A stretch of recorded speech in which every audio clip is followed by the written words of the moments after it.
at the time when Coach Hartman was stepping down, you know, so there were just some other factors. But I, you know, grew up loving K-State. I remember going to games when I was in high school. I remember trying to sneak into the student section, you know, just how special a place Ahern Fieldhouse was. You know, I dreamed of playing there. He was at that point in time when we needed, you know, I mean, here you go, come into the program, you want to get the momentum turned as quickly as you possibly can. You're fortunate enough, you know, Coach Altman was able to bring Mitch with him and Charlie, and then you had Will sitting on another wing, and you needed, you know, a leader.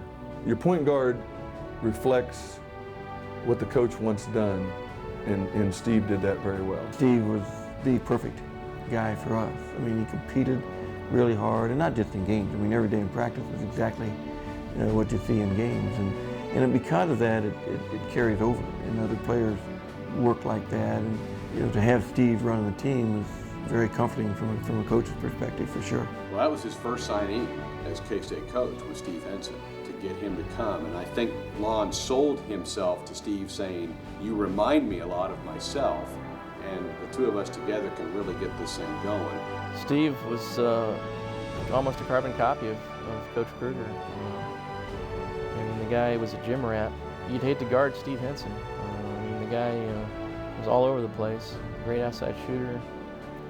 Just a good quarterback on the floor. When I signed to play at K-State, you know, I just jumped in with both feet and tried to do everything he asked me to do, and just had a great deal of confidence that everything he asked of me was to help me become a better person, a better player, and was in turn going to help our team. Steve embraced, the why, and not just getting the job done, but he wanted to understand the game and again understand where the ball needed to go. Obviously, the coach on the floor metaphor.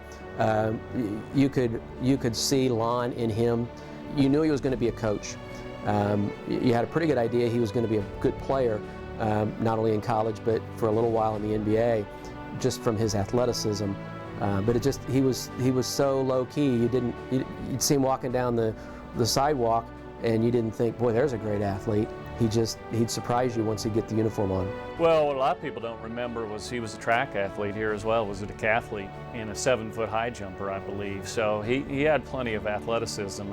It maybe didn't look like the most athletic guy out there on the floor, but he definitely had the tools. And that's why he was so good in the clutch. I mean, he was in better condition than most of the guys that he went up against, and it showed in the latter stages of games when he could really take over a game if his team needed him to. Steve Henson was a tough player on the floor.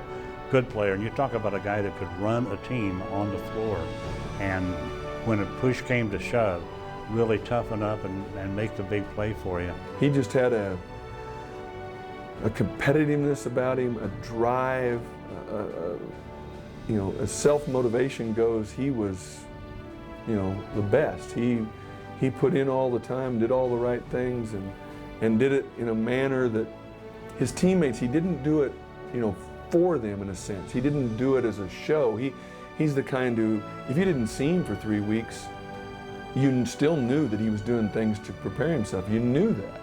If K-State had a lead going into the last couple minutes, you felt pretty comfortable about it because he was going to make the play or make the shot or make the free throws. Put him at the line, and he was, I'm sure he won high school free throw contests at mid-season tournaments because he was just a machine. And I think one game, I think it was at Iowa State, where he hit in the mid-teens as far as number of free throws in one game.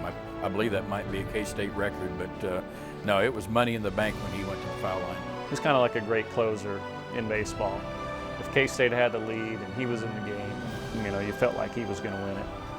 His value went beyond his athleticism. It was just his leadership.